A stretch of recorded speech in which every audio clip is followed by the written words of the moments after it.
Oi, gente, está no ar mais uma edição de O Gol nas Américas, aqui pelo canal de YouTube de ogol.com.br. Eu falo de Minas Gerais, a terra do único brasileiro que sobreviveu ao playoff de repescagem da Conmebol Sul-Americana, mais especificamente de Tiradentes.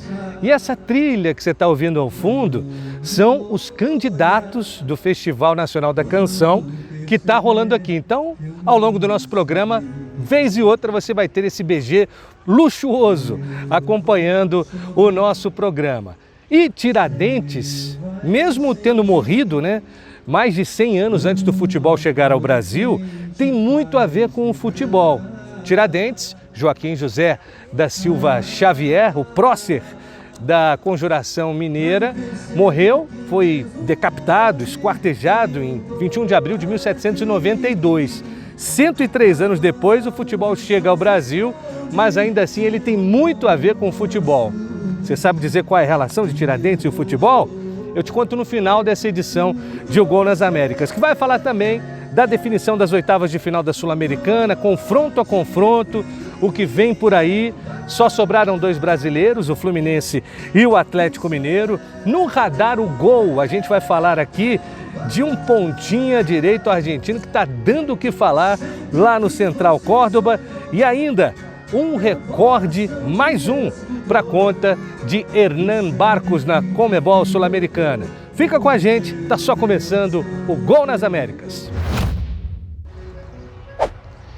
Bom, gente, do dia 12 até o dia 21 de agosto a gente vai ter as oitavas de final da Conmebol Sul-Americana. Infelizmente, só dois brasileiros vão estar lá, o Fluminense e o Atlético Mineiro. E a partir de agora eu conto para você o que vem por aí em cada um desses 8 confrontos.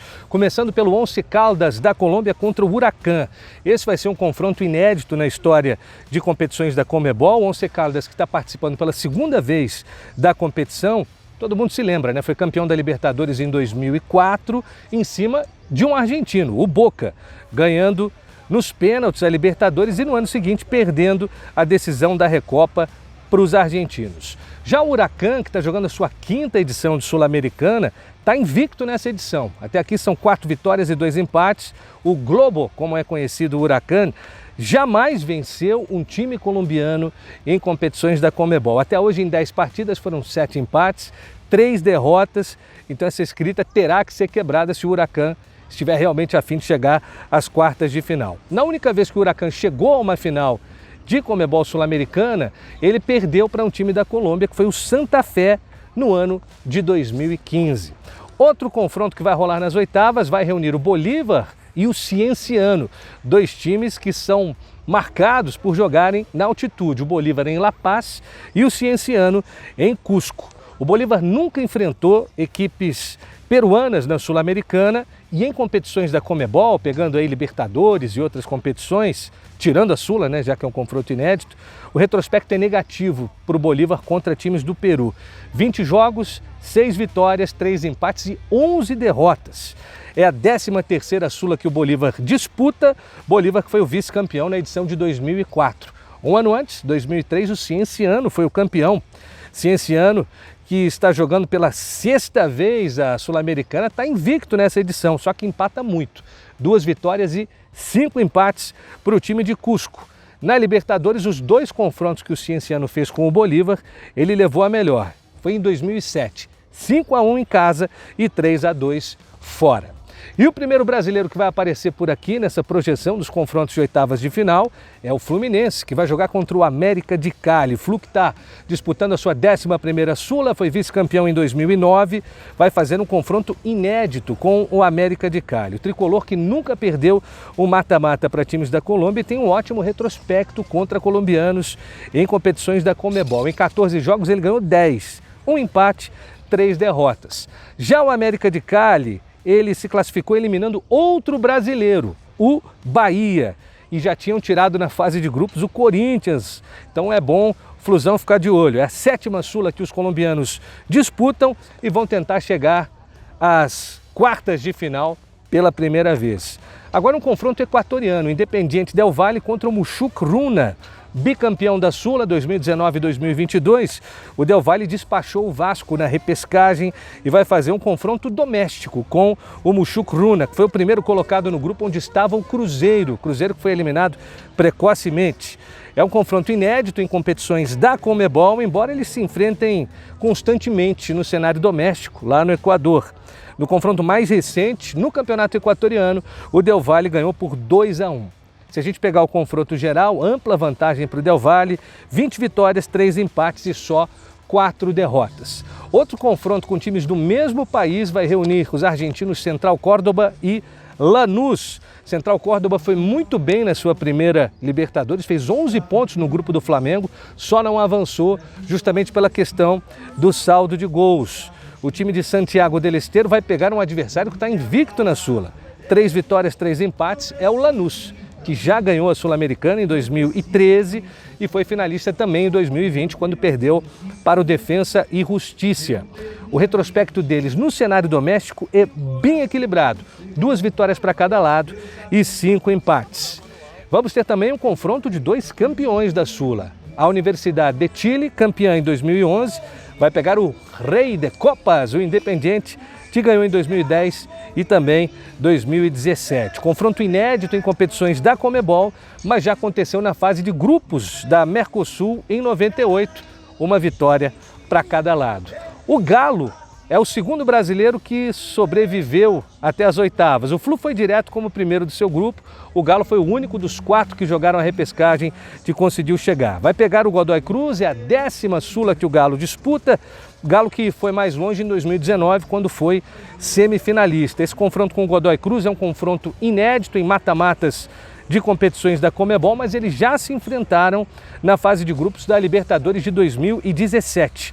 O Galo empatou em Mendoza, placar de 1-1, e goleou em Minas por 4-1. O time de Mendoza que está jogando a sua 3ª Sula e quer chegar às quartas de final pela primeira vez. O problema é que o Godoy Cruz nunca venceu um brasileiro em competições da Conmebol. Em 8 jogos foram 4 empates e 4 derrotas. Para encerrar o pacotão dos confrontos, Aliança Lima contra a Universidade Católica do Equador. É um confronto inédito em competições da Conmebol. O Aliança em mata-matas contra equatorianos pela Sula ganhou um e perdeu outro. Está jogando a Sula pela 5ª vez e está tentando chegar às quartas pela primeira vez desde 2002. A Católica do Equador está invicta na Sula, 4 vitórias, 3 empates. Disputa a competição pela 11ª vez e o melhor resultado foi chegar às quartas de final em 2012. E já que o nosso último assunto foi o Aliança Lima, Hernan Barcos, o Pirata, mais uma vez escreveu seu nome no caderno de recordistas da Conmebol Sul-Americana. Ele já era, junto com o Gonçalo Mastriani, o jogador com mais gols na história da competição. E contra o Grêmio, já aos 52 do segundo tempo, ele fez não só o gol que garantiu a vaga ao Aliança nas oitavas de final da Sul-Americana, mas também se isolou como o maior artilheiro da história da competição, agora sozinho com 20 gols. E o que é mais impressionante, tudo isso já aos 41 anos e fazendo a diferença para o Aliança tentar, primeiro oitavas de final, a vaga conquistada. Se passar pela Católica, pode chegar às quartas de final da Sula pela primeira vez em 23 anos. O Pirata tá on. E o Radar Gol aponta suas antenas agora para a Argentina. É de lá que vem Matías Perejó, ponta direita, 21 anos, do Central Córdoba. Ele foi o cara na vitória por 3-0 sobre o Cerro Largo do Uruguai, fez o primeiro gol, deu assistência para o segundo e já vinha se destacando desde que o Central Córdoba ainda estava jogando a Libertadores.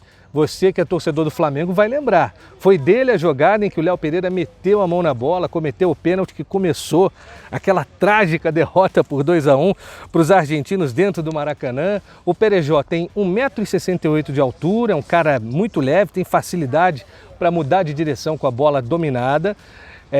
Foi revelado pelo Argentino Júnior, onde não teve muita chance, e no Central Córdoba se mostra como uma opção interessante para quem precisa de um jogador que goste de fazer essa diagonal pela ponta, que goste de entrar driblando, que gosta de confundir a marcação rival. É um cara que nessa temporada já tem 4 gols e 5 assistências em 24 partidas. Olho nele! No começo do programa eu te perguntei se você sabia qual era a relação de Tiradentes e o futebol, já que Joaquim José da Silva Xavier morreu mais de 100 anos antes do, segundo a versão oficial, Charles Miller trazer a primeira bola de futebol para o Brasil em 1895. Ele tem a ver com o futebol e tem muito a ver. Isso porque vários clubes brasileiros foram batizados com o nome Tiradentes. E vários desses clubes, a maioria, foram clubes fundados por policiais. E o Tiradentes, como patrono da Polícia Militar no Brasil, acabou sendo escolhido como uma figura para batizar esses clubes. Vou falar aqui de alguns, tá? Alguns extintos, outros ainda em atividade. Já tivemos Tiradentes, clubes, né? Tiradentes em Alagoas. Tem o Tiradentes do Ceará, que foi fundado por policiais em 1961, lá em Fortaleza. Até no distintivo está escrito assim, o Tigre da Polícia Militar. O Tiradentes do Distrito Federal, que é de 1967, ele foi inclusive campeão do Distrito Federal. Isso foi em 1988.